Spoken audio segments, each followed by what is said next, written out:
The desert night was eerily quiet, the only sound being the occasional rustling of the dry brush as the wind whistled through the jagged canyons. Jason, a seasoned hiker, stood at the base of the cliffs, looking up at the towering rock formations.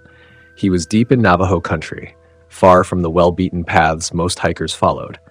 His friend Nick had told him about this secluded trail, warning him to stay clear of it. "They say it's cursed land," Nick had whispered one night over drinks. "You don't want to mess with it, Skinwalker territory." Jason had laughed off the warning. He didn't believe in skinwalkers, malevolent witches who could shapeshift into animals to wreak havoc on humans. To him, they were nothing more than Native American legends meant to scare outsiders. But tonight, under the ominous glow of a full moon, he felt uneasy. He adjusted his backpack and began the steep climb up the canyon. The trail was rough, barely distinguishable in the fading light. As he ascended, the wind grew stronger, carrying with it strange sounds, low, guttural growls, and what sounded like whispering voices. Straining his ears, "Hello?" he called out, his voice echoing off the canyon walls. No response. Just the wind. He shook his head and kept walking. As he neared the top, the terrain leveled out, revealing a vast plateau. The moon illuminated the landscape, casting long, distorted shadows across the ground. Jason set up his small camp, deciding to rest for the night before continuing deeper into the wilderness at dawn. He built a small fire, watching the flames flicker as the desert cold set in. An hour passed in silence. Jason was about to crawl into his sleeping bag when he heard it. A distant scream, high-pitched and unnatural, cutting through the night like a knife. He froze, every muscle in his body tensing. The scream came again, closer this time, followed by the sound of something running. Fast. Jason grabbed his flashlight and spun around, the beam cutting through the darkness. His heart pounded in his chest as the sound grew louder, more frantic. Something was out there, something large, and it was heading straight for him. Suddenly, the fire sputtered out, plunging him into complete darkness. He fumbled with his flashlight, but it flickered and died as if the batteries had been drained in an instant. Panic surged through him. He grabbed his knife, the only weapon he had, and backed toward the cliffs, his back pressed against the cold stone. Then he saw it. A figure emerged from the shadows, moving on all fours. It was grotesque, half human, half beast. Its skin stretched tight over bones that seemed to bend and crack unnaturally. Its eyes gleamed yellow in the moonlight, and its face... It was almost human, but the features were distorted, twisted in agony. The creature let out a low growl, its mouth stretching impossibly wide to reveal sharp, broken teeth. Jason's breath caught in his throat as the creature stood up, towering over him. Its body shifted, bones cracking audibly as it transformed, growing even taller, its limbs elongating in grotesque angles. It was the stuff of nightmares, like something that had crawled out of the earth, ancient and evil. "Skinwalker," Jason whispered, his voice trembling. The creature tilted its head as if it understood, then it lunged. Jason threw himself to the side just as the skinwalker's claws raked the air where he had been standing moments before. He scrambled to his feet, running blindly into the night, his pulse thundering in his ears. Behind him, the creature howled, the sound morphing from a human scream to an animalistic snarl. It was playing with him, he realized, like a predator toying with its prey. He ran faster, the cold air burning his lungs, but no matter how fast he went, the skinwalker was faster. He could hear it closing in, its heavy footsteps pounding against the ground. His legs burned from exertion, and his mind screamed at him to keep going, to survive. Then, up ahead, Jason spotted something. A small cave, barely visible in the darkness. It wasn't much, but it was his only hope. He dove inside, pressing himself against the back wall. His breathing was ragged, his chest heaving as he tried to steady himself. The entrance to the cave was small, barely large enough for him to crawl through, but the skinwalker wasn't far behind. Jason could hear it now, pacing outside, sniffing the air. He held his breath, praying it wouldn't find him. For what felt like hours, the creature circled the cave, its guttural growls echoing through the night. Jason didn't move, didn't make a sound. The only thing he could do was wait and hope that it would lose interest. But then a voice broke the silence. "Jason." It was Nick's voice. Jason's heart skipped a beat. How could Nick be here? He hadn't told him where he was going. His mind raced, trying to make sense of it. But then he remembered the stories. The Skinwalker could mimic human voices, luring its victims into a false sense of safety. "Jason, help me, please." The voice was pleading now, desperate. But Jason stayed where he was, pressing himself further against the cold stone of the cave. He knew better than to trust it. Suddenly the voice changed, becoming low and mocking. "You can't hide forever, Jason. I will find you."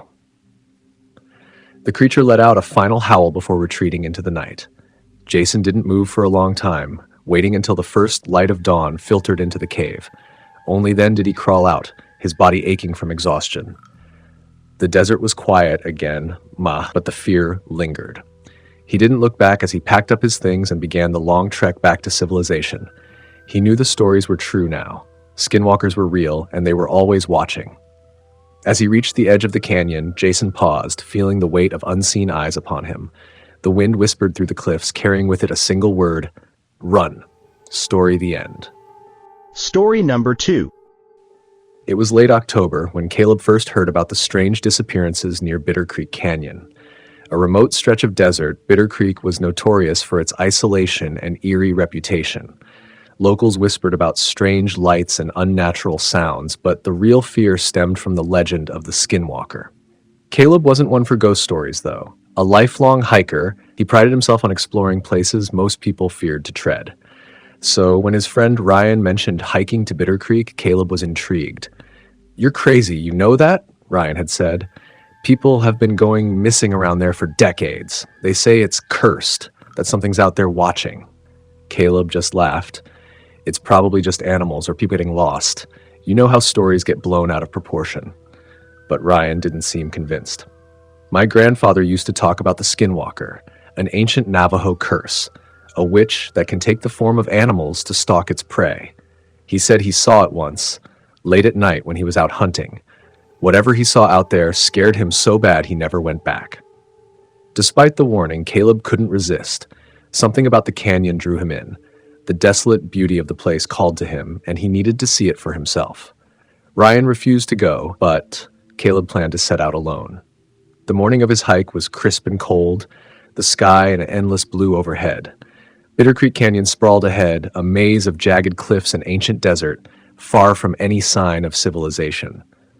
Caleb felt a thrill as he trekked deeper into the wilderness, leaving the safety of the world behind. As the sun began to set, a sense of unease crept over him.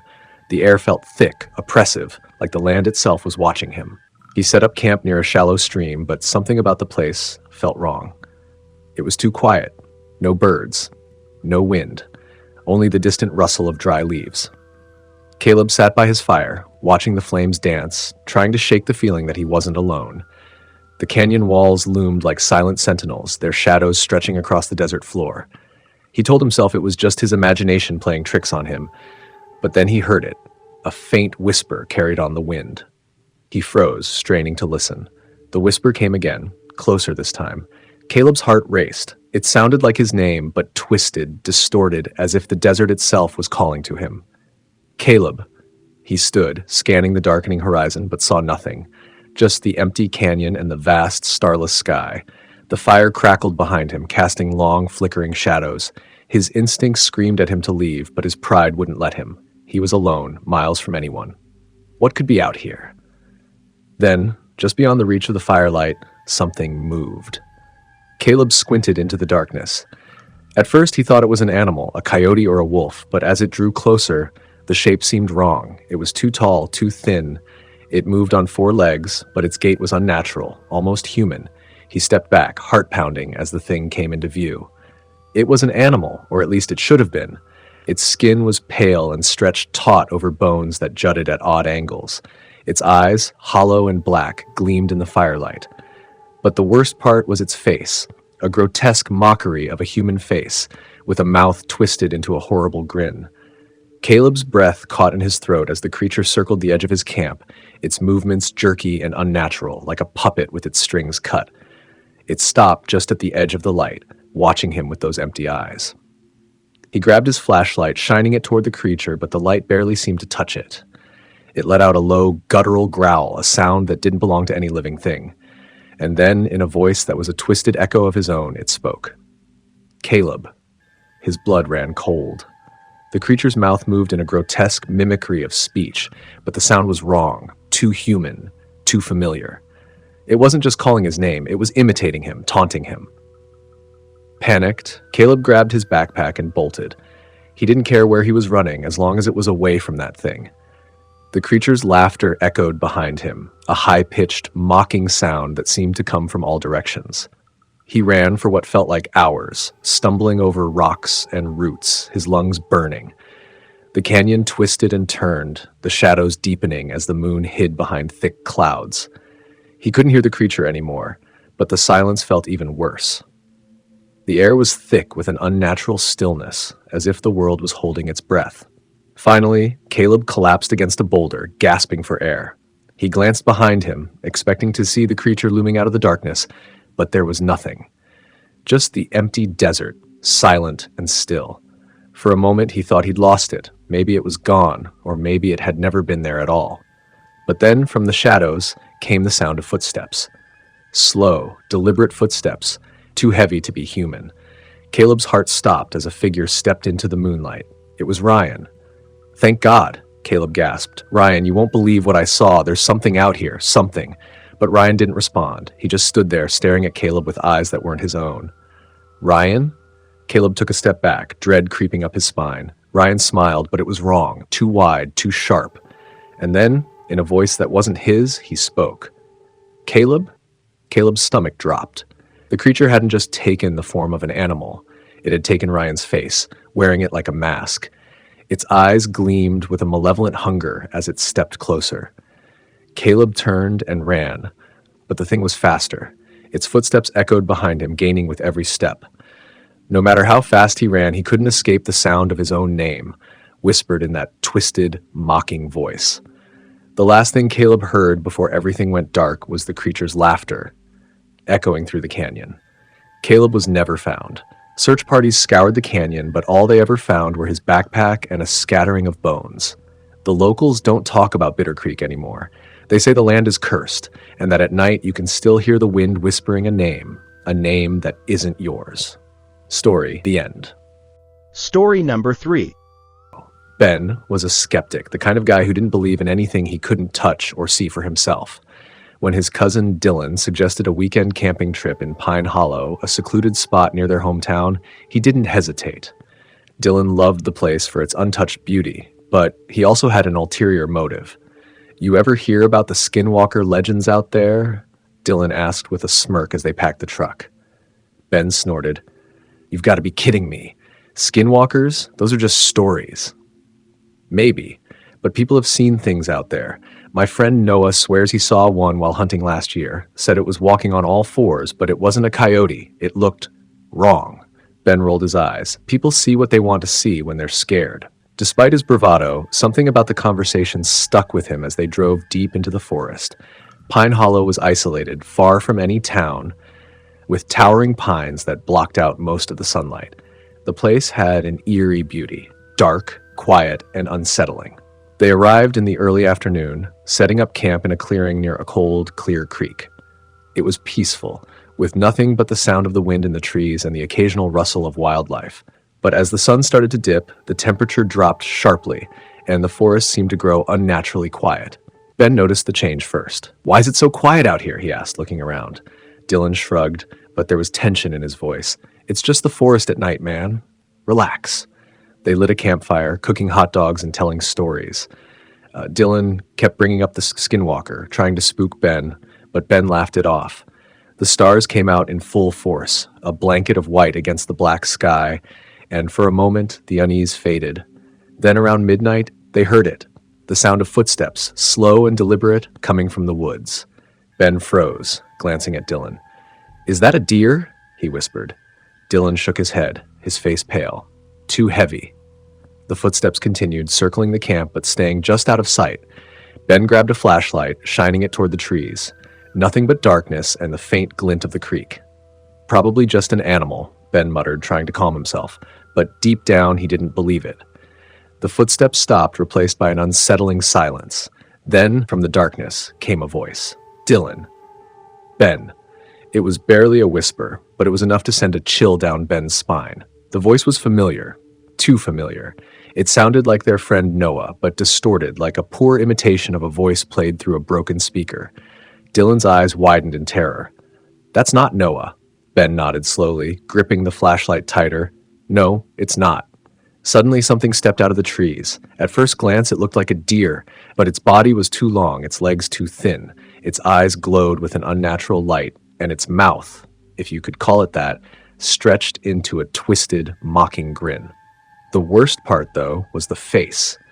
Staring back at them was a grotesque version of Noah's face, skin hanging loosely like it was being worn as a mask. The creature tilted its head, studying them with its hollow eyes before stepping closer. Ben's heart pounded in his chest. "What the hell is that?" Dylan backed away, his voice trembling. "It's a skinwalker." Ben wanted to laugh it off, to say it was impossible, but the thing in front of them was real. Too real. Without warning, the creature let out a guttural, inhuman screech, a sound that echoed through the trees. It lunged at them, moving faster than anything that size should be able to. Ben barely had time to react, grabbing his knife and swinging wildly. The blade connected, but instead of blood, there was only a sickening sound, like cutting through wet fabric. The creature recoiled, hissing as it retreated back into the shadows. But the forest wasn't safe anymore. The air was thick with something unnatural, something evil. "We need to go," Ben gasped, grabbing Dylan's arm. "Now." They packed up what they could and ran, abandoning their tent and most of their gear. The forest closed in around them as they sprinted through the underbrush, the sound of snapping branches and distant, unnatural howls following them. It was as though the woods were alive, twisting and turning to keep them trapped. Ben's lungs burned as they ran, but they didn't dare slow down. Every time they thought they'd lost it, the creature would reappear. Just a shadow, a whisper, a flash of those horrible, glowing eyes. "Dylan!" The voice was always just behind them, taunting, mocking. They finally reached the truck just as the first rays of sunlight began to creep over the horizon. Ben fumbled with the keys, his hands shaking, and they sped off down the dirt road, leaving Pine Hollow behind. It wasn't until they were miles away, back on the highway, that Ben dared to speak. "Do you think it'll follow us?" Dylan was pale, his knuckles white as he gripped the steering wheel. "I don't know, man. I don't know." The rest of the drive was silent, both of them too shaken to talk about what they'd seen. When they finally reached the safety of home, they made a pact, never to speak of Pine Hollow again. But Ben couldn't forget.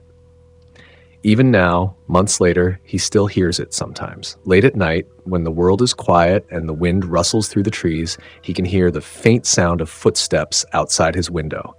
And sometimes, just as he's about to fall asleep, a voice whispers his name from the darkness.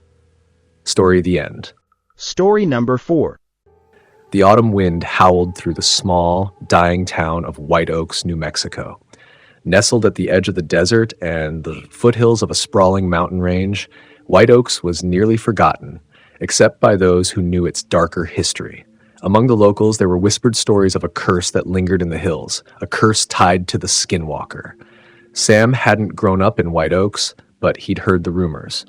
His grandfather, a Navajo elder, used to speak of the Skinwalkers, witches who could take the form of animals and walk among men, sowing fear and chaos. Sam didn't believe the stories when he was a child, dismissing them as legends designed to keep kids from wandering too far into the desert. But now, years later, something had brought him back to White Oaks. His grandfather's passing had left him with more questions than answers, and he found himself drawn to the place his family had long avoided. His grandfather's final words echoed in his mind: "Beware the hills. They hunger."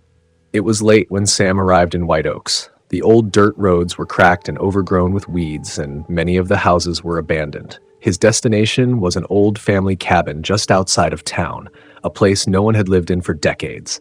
It was the last piece of land his grandfather owned, and Sam intended to sell it after clearing it out. The cabin sat at the base of a hill, hidden by overgrown trees and thorny bushes. As he approached, a deep sense of unease washed over him. The air felt thick, like it was pressing down on his chest. The wind had died down, leaving an oppressive silence that only the crunch of gravel beneath his boots interrupted. Sam unlocked the door and stepped inside. Dust hung in the air, and the smell of age and decay clung to every surface. He dropped his bag by the door and glanced around. The cabin was small, with a few rooms and basic furniture, untouched since his family had left. As he explored, Sam felt a chill creep up his spine. There was something off about the place, but he couldn't put his finger on it. He decided to check out the basement, the one part of the house that always unnerved him as a child. The wooden steps creaked under his weight as he descended into the dark, musty room. His flashlight beam swept over the stone walls and an old trunk in the corner. Sam knelt down and opened the trunk. Inside were dusty old blankets, a few faded photographs, and something wrapped in leather. He unwrapped it carefully, revealing an old journal, his grandfather's handwriting scrawled across the yellowed pages. As he flipped through the journal, Sam's heart sank. It wasn't filled with stories of family or day-to-day life. It was a record of something much darker. The journal detailed strange occurrences, sightings of a creature lurking in the hills, something his grandfather had called Yi Nald Lushi, the Skinwalker. The entries grew more frantic with each page, describing how the creature would appear at night, watching the cabin from the tree line, its eyes glowing in the dark. His grandfather had tried to keep it at bay with wards and rituals, but nothing seemed to work. Sam paused, feeling the hairs on his neck stand up. He wasn't alone. He slowly rose to his feet and turned. At the top of the basement stairs, something was watching him. In the dim light, he could make out the silhouette of a figure, tall, hunched, and animal-like. Its eyes glowed faintly in the shadows, locked onto him with an unnerving intensity. Without thinking, Sam dropped the journal and bolted up the stairs, slamming the basement door behind him. His breath came in ragged gasps as he backed away from the door, waiting for it to burst open. But nothing happened. Silence filled the cabin once more. Grabbing his flashlight, Sam rushed outside, his heart pounding in his chest. He needed to get out of there, fast. But as he stepped off the porch, he froze. In the distance, near the edge of the woods, he saw it again. A figure, taller than any man, standing unnaturally still. It looked like a wolf at first, but something was wrong. Its limbs were too long, its movements too slow, like it was struggling to fit inside its own skin. Then, it began to walk toward him. Sam's stomach twisted in terror. He turned and ran, sprinting toward his truck. The engine roared to life, and he tore down the dirt road, his eyes flicking to the rearview mirror. The creature followed, keeping pace with the truck, its form shifting as it ran. One moment, it was a wolf. The next, it seemed almost human, if humans could move like broken puppets. The lights of White Oaks were distant, but Sam kept pushing the truck harder, hoping to outrun whatever had cursed the land around his family's cabin. As he neared the town, the creature stopped, retreating into the shadows of the hills, as though it couldn't or wouldn't cross into the town itself. Sam didn't stop until he reached the old diner at the edge of town. He stumbled inside, breathless and shaking. The few patrons looked up at him with tired eyes, but none asked what had happened. They didn't need to. An old man sitting at the counter raised an eyebrow. "You saw it, didn't you?" Sam nodded slowly, his hands still trembling. "What the hell was that?" The old man sighed. "Skinwalker. We've all seen it, or heard of someone who has. Your granddad knew about it too. That's why no one goes near those hills after dark." "Why didn't anyone warn me?" Sam demanded. The man's expression darkened. "We all figured you wouldn't believe us. No one ever does until it's too late. That thing, it's been haunting these parts for generations. It's tied to the land, to the people who've lived here." Sam shook his head. "I've got to leave. I'm selling the cabin and getting the hell out of here." The old man gave a grim smile. "It doesn't matter. That land, it's yours, and as long as it's yours, it'll follow you." Sam felt a cold dread settle in his chest. He realized with a sinking feeling that the old man was right. The curse of the Skinwalker wasn't just tied to the land. It was tied to him, to his family. And no matter where he went, the hills would always hunger. Story the end. Story number 5. The town of Lost Pines had always been shrouded in mystery. Deep in the heart of the Rocky Mountains, it was a place where the wind carried whispers and shadows stretched unnaturally long. The local Native American tribes had long warned settlers to stay away from the nearby forest, claiming it was cursed. They spoke of the Skinwalker, a dark, twisted being that could take the shape of any animal it pleased and mimic human voices to lure its prey. Jake had heard the stories all his life. Growing up in Lost Pines, tales of the Skinwalker were as common as the cold mountain air. But Jake didn't believe in those kinds of things. He had been a city kid before moving to this small mountain town, and nothing ever happened in Lost Pines. That is, until the night everything changed. Jake and his friends, Mason, Chloe, and Tyler, were looking for something to do on a cold autumn night. With Halloween just around the corner, Chloe suggested a camping trip. Despite the warnings about the forest, they decided to go. After all, they were skeptical teenagers, and nothing bad ever really happened to people like them, right? The four of them packed their gear and set off toward the forest just as the sun began to set. The trail led them deeper into the trees, the towering pines looming like ancient giants around them. The further they walked, the more the usual sounds of the forest, the chirping of birds, the rustling of leaves, seemed to fade away, replaced by a heavy, oppressive silence. Chloe noticed it first. "It's too quiet," she whispered, glancing around nervously. "Like eerily quiet." Mason laughed it off. "Come on, Chloe, don't start getting spooked already. It's just the wilderness." But Jake couldn't shake the feeling that something was wrong. He had grown up in these mountains, and the forest had never felt like this before. The air felt thicker, colder, as if something unseen was watching them from just beyond the trees. By the time they reached their campsite, night had fully fallen. They set up their tents and started a fire, trying to shake off the strange atmosphere. Tyler cracked open a couple of beers, and soon they were telling ghost stories, laughing and pretending they weren't unnerved by the oppressive darkness pressing in around them. As the fire flickered, Jake heard it, a faint sound coming from the trees. It was so soft at first, he wasn't sure if he had imagined it. Then it came again, a low, drawn-out whistle, echoing through the forest. "Did you hear that?" Jake asked, his voice barely above a whisper. Tyler raised an eyebrow. "Hear what?" Jake pointed toward the trees. "That whistling. It's like someone's out there."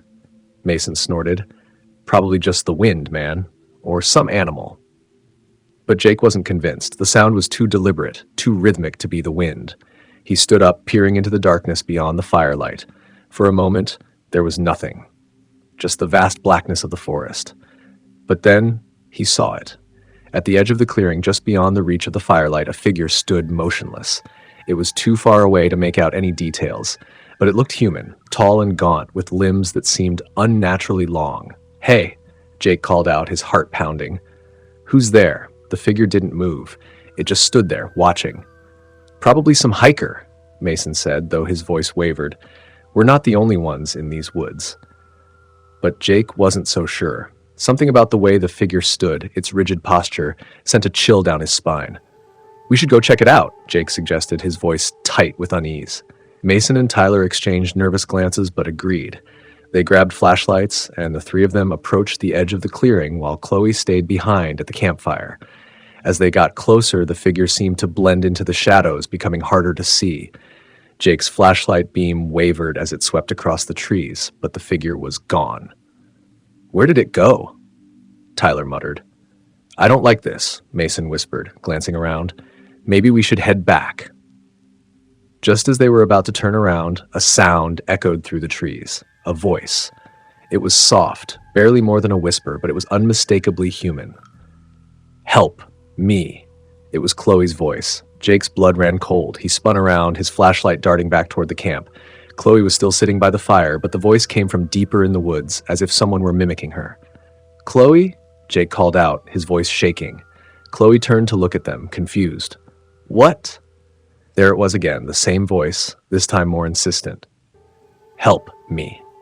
Chloe's eyes widened. "What the hell is that?" Jake's heart pounded in his chest. He had heard stories about skinwalkers mimicking voices, but he had always thought they were just that, stories. But now, as the eerie, distorted version of Chloe's voice echoed through the trees, he knew they were in real danger. "We need to get out of here," Jake said, backing away from the edge of the clearing. "Now." Before they could move, the whistling started again. Closer this time, circling them. It came from all directions, as if whatever was out there was toying with them. Suddenly, Mason let out a scream, his flashlight flying from his hand as he stumbled backward. "It's right there! It's right behind us!" Jake turned, but all he saw was a flash of movement. a blur of limbs darting through the trees, too fast to be human. The thing let out a low, guttural growl, something that sounded like a twisted mix between a wolf and a person. Panicking, they all sprinted back to the campfire. The fire seemed like their only protection, the only source of light in the suffocating darkness. But even as they gathered around it, the whistling continued. Closer now, the sound of footsteps crunching on the dry leaves surrounding them. "What do we do?" Chloe cried, her voice shaking. Before anyone could answer, the figure appeared again, stepping into the clearing. This time, there was no mistaking it. It wasn't human. Its body was tall and emaciated, the skin pulled tight over bone, with long, spindly arms that hung too low. Its eyes glowed an unnatural yellow, and its face, a twisted, nightmarish imitation of a wolf's snout, stared at them with malevolent intent. The Skinwalker. Tyler grabbed a burning log from the fire and swung it at the creature, but it was too fast. It darted back into the shadows, letting out a haunting, almost mocking laugh. "It's playing with us," Jake muttered, panic rising in his throat. "It's toying with us." The whistling began again, louder now as the creature circled the camp.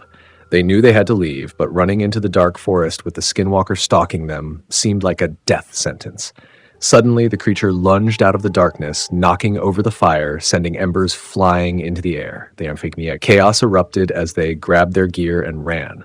The Skinwalker chased them, its unnatural speed allowing it to keep up, though it never struck.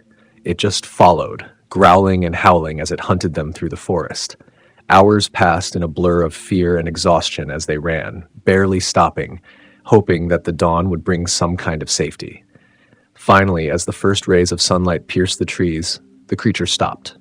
It let out one last piercing howl before retreating into the shadows. They stumbled back to town, shaken and pale, their minds reeling from what they had seen. No one would believe them, and they knew it. The people of Lost Pines had always warned about the Skinwalker, but it was one thing to hear the stories and another to live them.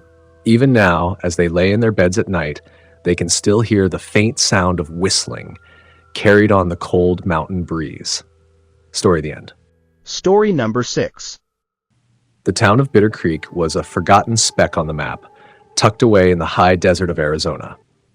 It was a place where old superstitions died hard, and the wind carried the scent of ancient untouched land. Growing up there, the children were taught to stay away from the nearby messes after dark, to never whistle at night, and to never, ever answer if they heard their name being called from the shadows. Everyone in Bitter Creek knew about the Skinwalker, Yalji, the one who walks on all fours. The stories were old as the land itself, passed down by the Navajo elders, and no one dared question them. No one except Luke, of course. Luke had never believed in the old stories. He was an outsider, having moved to Bitter Creek from Phoenix a few years ago with his mom after his dad left. To him, the town was nothing but a backward, isolated pit where time had stopped. He didn't believe in curses or monsters, and the idea of a Skinwalker stalking the mesas was laughable. That's why, on a chilly October night, Luke decided to prove to his friends that the legend of the Skinwalker was nothing but a joke. The plan was simple. Luke, his best friend Josh, and their friend Clara would hike up to the mesas, camp for the night, and come back the next morning with proof that there was nothing to be afraid of. They packed light, sleeping bags, a tent, and some food, then set off at sunset. The path up to the mesas was steep and rocky, but the view from the top was worth it. The stars blanketed the sky in a way they never did in the city, and the air was crisp and cool. "This is going to be a piece of cake," Luke said, grinning as they reached the top and set up camp near a twisted ancient tree. No skinwalkers, no spooky stuff, just a quiet night. Clara wasn't as convinced. She had grown up in Bitter Creek and had heard the warnings all her life. "I don't know, Luke. My grandma used to tell me that if you go to the mesas at night, you're asking for trouble." Josh, always the joker, laughed. "Come on, Clara, that's just old people trying to keep us from having fun. There's no Skinwalker." The sun dipped below the horizon, casting long, eerie shadows across the desert. As the night deepened, the wind picked up, howling through the rocks and trees. The three of them sat around the campfire, talking and laughing, but as the hours passed, an unsettling stillness settled over the mesa. It was Clara who noticed it first. The wind stopped, she whispered, glancing around nervously. Luke shrugged. So what? It's just a calm night. But Clara shook her head. No, it's never this quiet out here. Just as she spoke, a sound cut through the silence. A soft, low whistle. It drifted on the air, coming from the darkness beyond the fire's glow. Luke's eyes narrowed. You hear that? Josh grinned, but there was unease behind his eyes. It's probably just some animal. Clara stood up, her face pale. That's not an animal, that's a warning.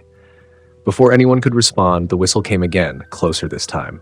It was followed by the sound of footsteps, slow and deliberate, crunching on the dry desert ground. Luke grabbed a flashlight and pointed it toward the sound. The beam cut through the dark, illuminating nothing but rocks and brush. Hello? He called out, trying to sound braver than he felt. Who's there? No response. The wind picked up again, rustling the leaves of the twisted tree above them. Then from the darkness, they heard it. A voice, faint but unmistakable. Luke.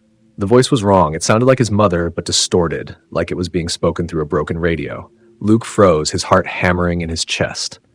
Luke, come here. Josh laughed nervously. Dude, that's messed up. Who's out there?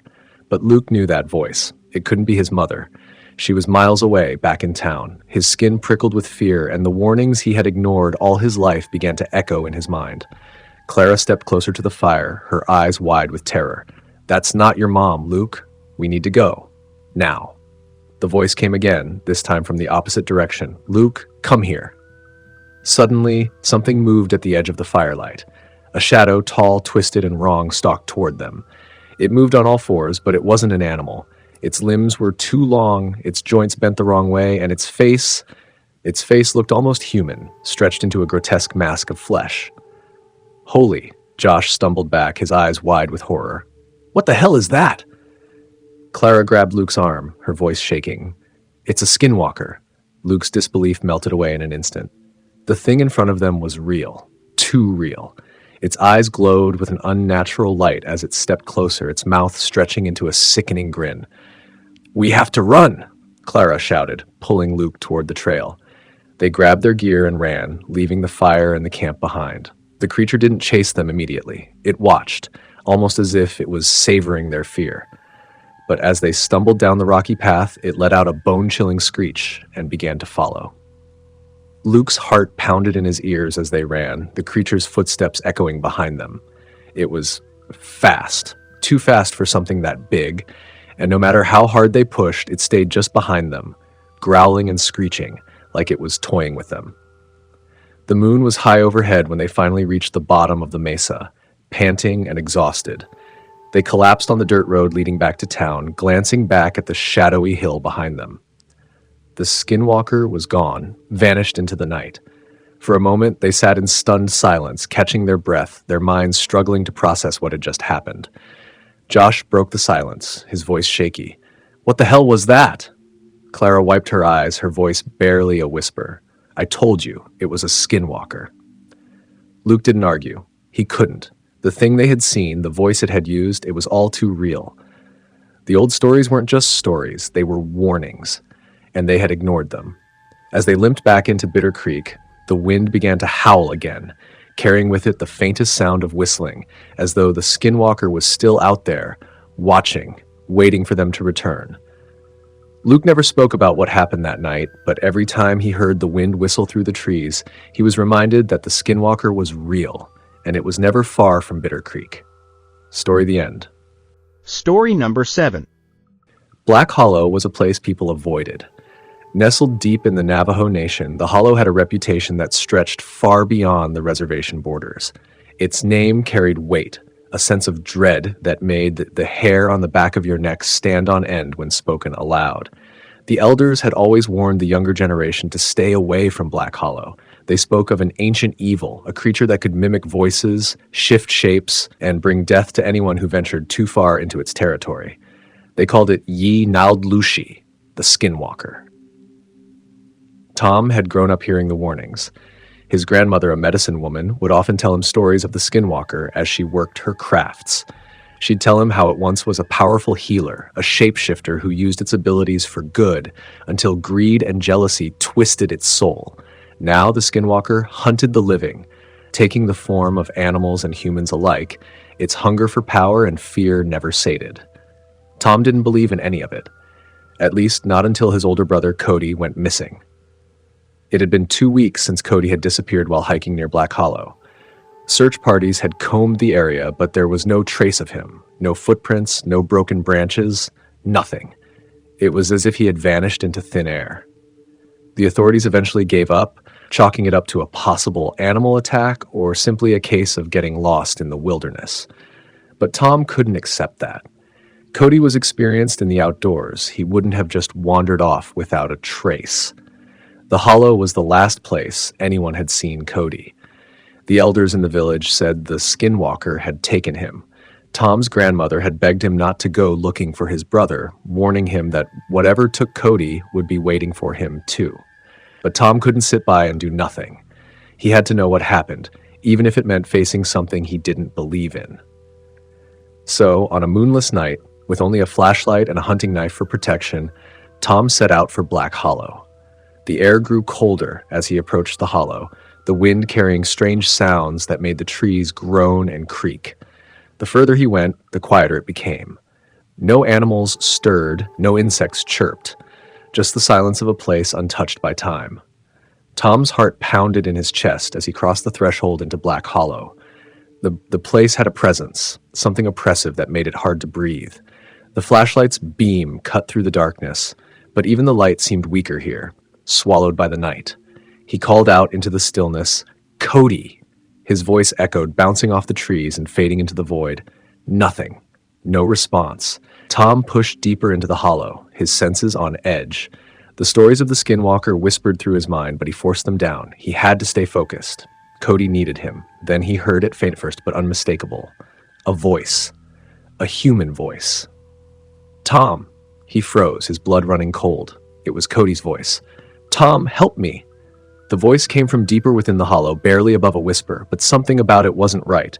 It sounded off, like an echo of his brother's voice, hollow and distant. Tom's stomach twisted in knots, but he forced himself forward. If Cody was alive, he had to find him. The voice led him to a clearing in the center of the hollow. In the middle of the clearing was a large rock formation, jagged and black against the night sky. The air around it felt heavy, as though the ground itself was pulsing with something dark, something ancient. "Tom!" The voice came again, but this time it was closer, right behind him. Tom spun around, his flashlight swinging wildly through the darkness. Nothing. No sign of Cody, no movement, just the dead, silent forest. But the air felt wrong, like something was watching him from the shadows, waiting. Then, out of the corner of his eye, he saw it. A figure crouched low at the edge of the clearing. It was human-shaped, but hunched, with long, unnaturally thin limbs and skin stretched tight over its bones. Its eyes glowed faintly in the dark, watching him with a predator's hunger. Tom's heart seized in his chest. He knew what it was, the Skinwalker. The creature stood slowly, its body shifting and contorting as if it was struggling to hold on to its human form. Its mouth twisted into a grotesque smile, and it spoke again, but this time the voice was garbled, distorted. It was Cody's voice, but wrong. Too deep, too hollow, like a mocking imitation. "Tom, come closer." Tom backed away, his mind racing. The Skinwalker's eyes locked onto him, light glowing brighter as it began to move toward him, its limbs bending in unnatural ways. Every instinct screamed at him to run, but he was rooted to the spot, frozen in terror. "Cody?" Tom whispered, his voice barely audible. The creature laughed, a low, guttural sound that made Tom's skin crawl. "Your brother is gone." Tom's grip tightened on the knife. "Where is he?" The Skinwalker's smile widened. "He is with me now, as you will be." The air grew colder and the wind picked up, discake swirling around Tom as the creature drew closer. Its form began to shift, the skin rippling and twisting as it changed. One moment, it looked like Cody. The next, it was a massive coyote with glowing red eyes and fur as black as night. The stories were true. This thing could change at will, taking any form it pleased. Tom's heart raced. He had no chance against it. No matter what his grandmother had taught him about protective rituals, nothing prepared him for the raw fear he felt staring into the eyes of the Skinwalker. Suddenly, a gust of wind blew through the clearing, carrying with it the faint sound of chanting, old Navajo words that Tom barely recognized. The creature snarled, snapping its head toward the source of the sound, distracted for just a moment. Tom didn't hesitate. He turned and ran, sprinting through the forest as fast as his legs would carry him, branches slashing at his arms and face. The creature's screech echoed through the hollow, and Tom knew it was coming for him. He could hear its heavy, unnatural footsteps gaining on him, the sound of bones cracking and shifting as it ran. Tom reached the edge of the hollow, and as he crossed the invisible line where the trees thinned, the oppressive weight lifted from his chest. The footsteps behind him stopped. He turned to see the Skinwalker standing at the edge of the hollow, its eyes glowing with fury. But it didn't cross the boundary. It simply stood there, watching, waiting. Tom stumbled back toward the village, his heart still racing. He knew then that Cody was gone, taken by the creature that haunted Black Hollow. But the Skinwalker wasn't done with him. It would wait. It always did. And now it knew his name. Story the end. Story number 8. The mountains around Shadow Pass had always been a place of mystery and dread. The Navajo people, whose land stretched across the high desert, spoke of the area in whispers. They warned travelers and locals alike to avoid the narrow canyon that cut through the pass, especially at night. Legends told of a creature that lived in those mountains, an ancient being that could shift forms, a skinwalker, a master of deception and fear. Jake and his friends, Marcus and Emily, had heard the stories growing up. They used to sit around campfires telling one another spooky tales of the skinwalker, daring each other to explore the canyon. But they were older now, too old to believe in monsters, or so they thought. One late autumn evening, Jake and his friends decided to do what no one else in town had ever dared. They were going to hike through Shadow Pass in the dead of night. It was meant to be a thrill, a test of bravery, but deep down, each of them felt a growing unease as they prepared for the trip. Emily, ever cautious, hesitated. "You sure this is a good idea? My grandpa always said that place is cursed." Jake scoffed, trying to mask his own nerves. "It's just a canyon, Emily. We've hiked worse places before. Besides, don't you want to say we were the first ones to make it through at night?" Marcus grinned, but there was tension behind his smile. "Yeah, we'll be legends. Plus, if we see the Skinwalker, we can finally put the stories to rest." They packed their gear, flashlights, snacks, and a few small knives just in case, and headed toward the pass. The sun was already sinking below the horizon, casting long shadows across the jagged cliffs. The deeper they walked into the canyon, the more oppressive the air became. The towering walls of rock seemed to close in, and the sound of their footsteps echoed back at them eerily. At first, the hike was uneventful. They laughed, joked, and tried to keep the mood light. But as night fell and the temperature dropped, the laughter faded. The wind howled through the narrow canyon, carrying with it strange, distant sounds. Sounds that could have been animals but didn't quite feel right. "Did you hear that?" Emily asked, her voice tense. Jake shrugged, though he was starting to feel uneasy too. "Just the wind. It's nothing." They pressed on, but the deeper they went into Shadow Pass, the more unsettling the atmosphere became. The canyon's natural silence weighed heavy on them. There were no birds, no rustling leaves, no signs of life. Just the occasional gust of wind and the crunch of their boots on the dirt. Suddenly, Marcus stopped. "Guys, look." He pointed to a strange set of tracks in the dirt, illuminated by his flashlight. They were large, like those of a wolf, but something was off. The prints were oddly elongated, the claws too sharp and too long. Worse, they seemed to disappear and reappear, as if the creature had been walking on 2 legs at times and 4 at others. Emily's face paled. "That's not normal." Jake tried to keep his voice steady. "Probably just a coyote or something." But deep down he knew those weren't coyote tracks. They continued walking, but now every noise, every shadow seemed to hide something sinister. The wind picked up, and with it came a faint sound, like a whistle, soft and distant, as if someone was trying to get their attention. It was barely audible at first, but it grew louder with every step they took. "Do you hear that?" Marcus whispered, his voice shaky. Jake nodded, his heart racing. The whistle sounded like it was circling them, moving from one side of the canyon to the other, as if something or someone was watching them, taunting them. "Maybe we should turn back," Emily said, her eyes wide with fear. "I don't like this." But before they could decide, the whistle stopped. Silence fell over the canyon, so complete it was deafening. They stood frozen, waiting, listening. Then, a voice broke the silence. Jake, it was soft, barely more than a breath, but unmistakable. It was Jake's name, called out in the voice of his mother. His blood turned to ice. His mother was back at home, miles away. There was no way she could be here. Jake, the voice came again, closer this time, echoing off the canyon walls. Help me. Emily grabbed his arm. That's not real. That's not your mom.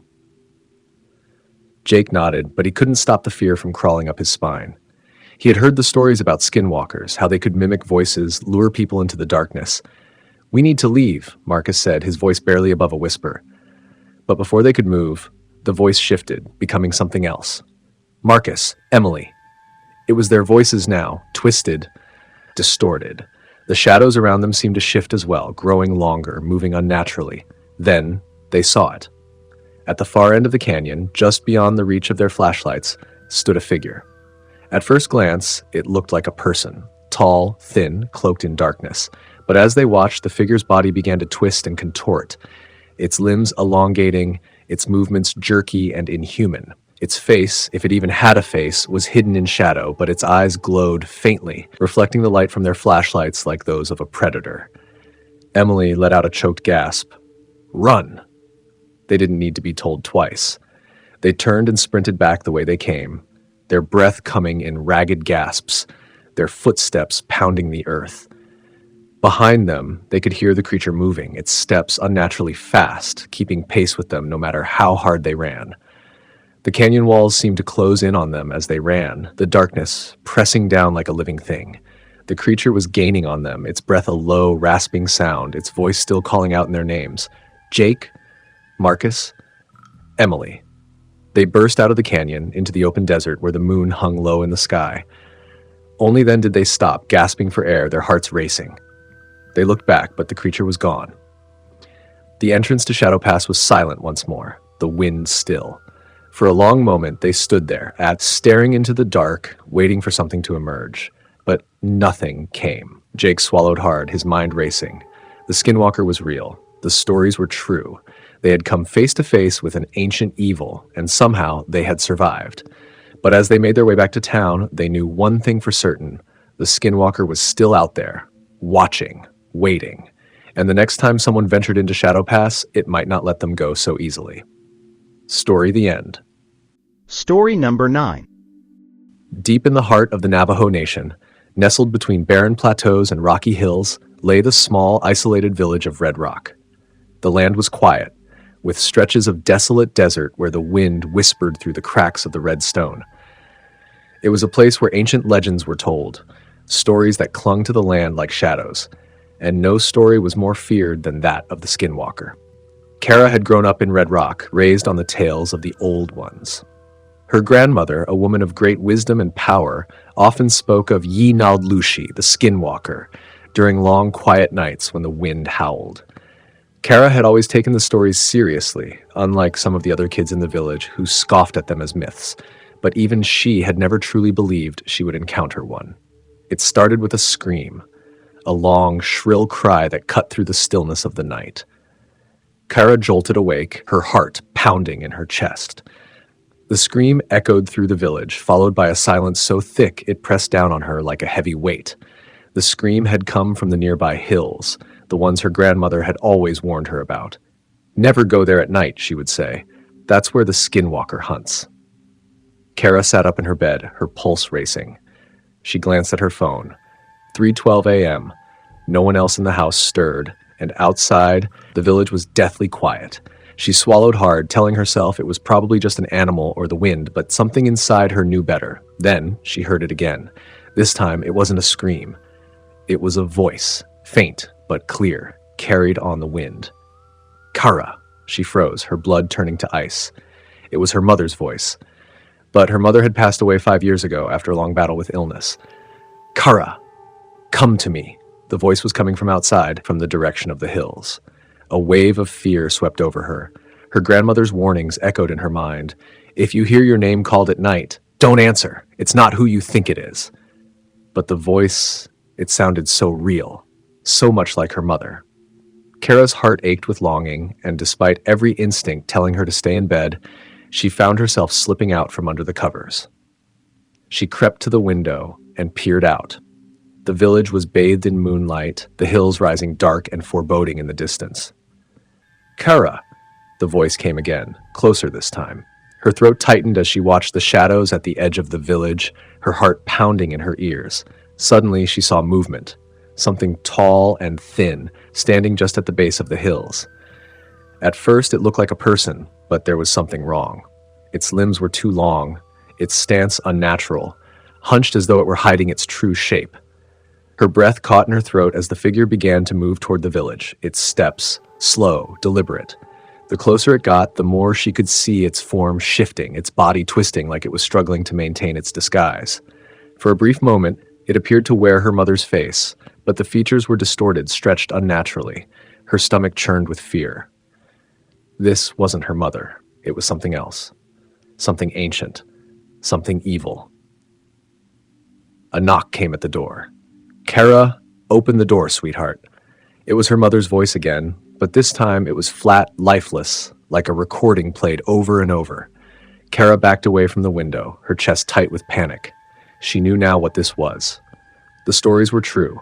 The Skinwalker had come to her village, and it was calling her name. The knocking grew louder, more insistent. "Kara, let me in." She pressed herself against the wall, her mind racing. She had to stay calm. She remembered her grandmother's words, never look it in the eye, never speak to it, and whatever you do, never let it in. Her heart pounded as she heard the doorknob rattle. Then the knocking stopped. Silence. For a long moment, she stood frozen in place, waiting, barely daring to breathe. Suddenly the voice changed. "Kara, please, help me." It was her brother's voice this time. Her brother, who had gone missing a year ago after hiking into the hills. His body had never been found. Tears welled in her eyes, but she clenched her fists, refusing to let the creature manipulate her. She knew now it would use any voice, any face to get her to open that door.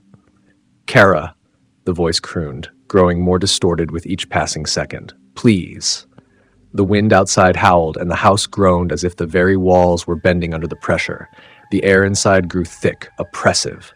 She felt its presence looming just beyond the door, waiting, watching. Then a new sound joined the wind, a soft, rhythmic tapping on the window. She turned, her heart lurching. The Skinwalker was standing right outside, staring at her through the glass. Its eyes glowed faintly in the moonlight, and its lips were twisted into a grotesque smile. "Kara, let me in." Its voice was no longer human. It was deep, guttural, like 1,000 voices speaking at once. The creature shifted, its body writhing as it pressed closer to the window. Its long fingers tapped against the glass, over and over, the sound like nails scratching on a chalkboard. Kara backed away, her breath coming in short, panicked gasps. She grabbed the necklace her grandmother had given her, a simple charm, blessed by the old ways.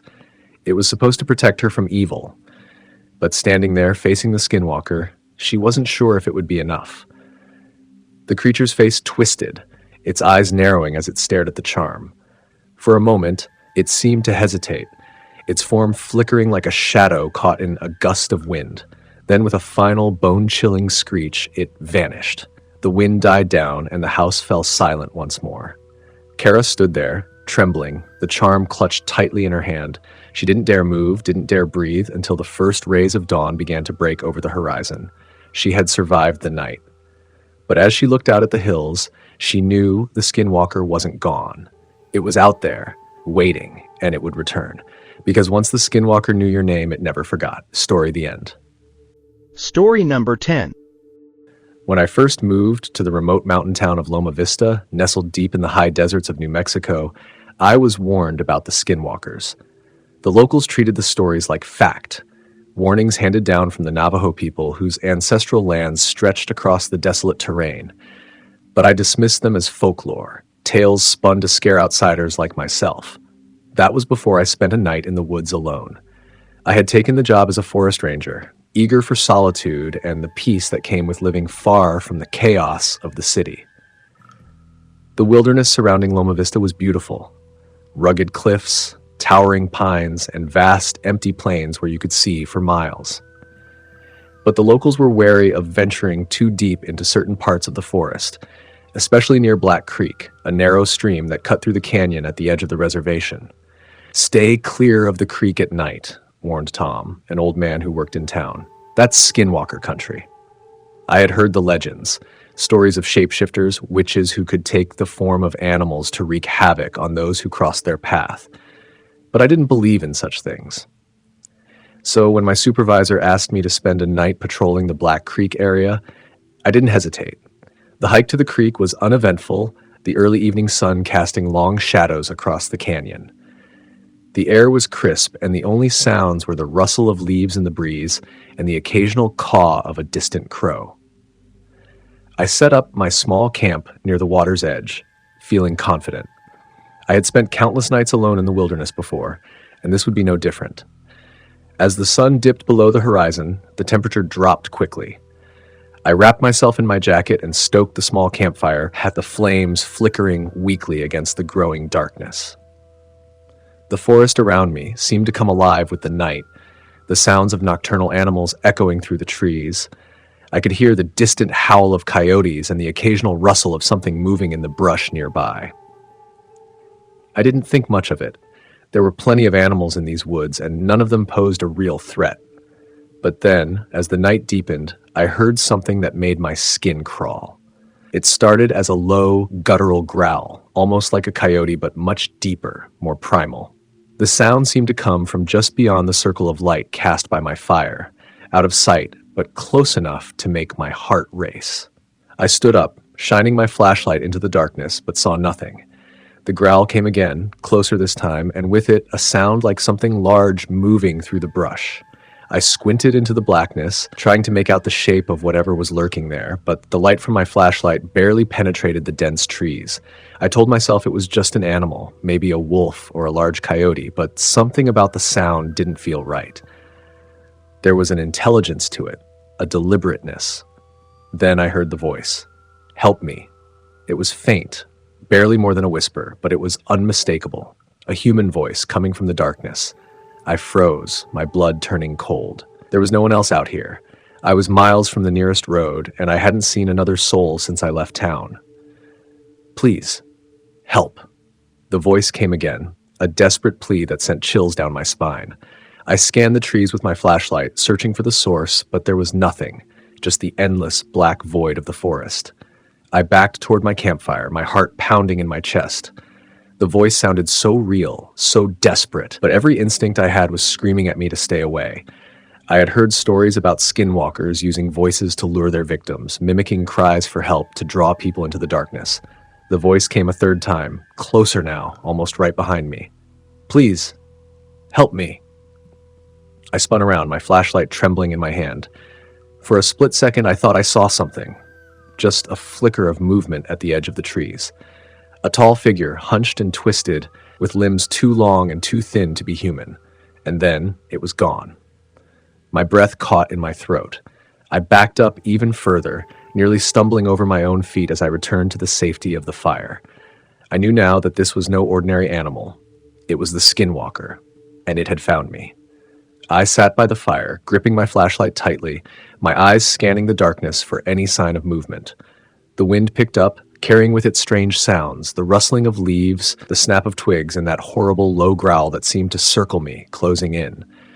Then the voice changed. "Chris." It knew my name. "Chris, come here." It wasn't a desperate plea anymore. It was mocking, taunting. The voice echoed through the trees, shifting from one direction to another, making it impossible to pinpoint where it was coming from. I tried to block it out, to focus on the fire, but the voice grew louder, more insistent. "Chris, don't you want to help?" I squeezed my eyes shut, clutching the necklace of protective stones one of the locals had given me earlier that day. They had told me it was for protection, but I hadn't taken it seriously. Now I clung to it like a lifeline. The fire flickered, the flames sputtering as if something was draining the life from them. I felt a presence, something watching me from the shadows, waiting for me to make a mistake, to leave the safety of the firelight. For hours I sat there, too terrified to move. The voice continued to call my name, sometimes close, sometimes far, always in that eerie sing-song tone. I knew better than to respond. Skinwalkers thrived on fear, and the moment I acknowledged it, I would be lost. Finally, just as the first light of dawn began to creep over the horizon, the voice fell silent. The oppressive weight of the presence lifted, and the forest returned to its normal, peaceful state. I waited until the sun was fully up before I dared to move, packing my things quickly and leaving the camp behind. When I returned to town, I told no one what had happened, but the locals knew. They could see it in my eyes, the way I moved with a new caution, always looking over my shoulder. Tom, the old man who had warned me, simply nodded when I walked by, as if to say, "Now you understand." I never went back to Black Creek. Some things in this world are better left alone, and the Skinwalker is one of them. Story the end.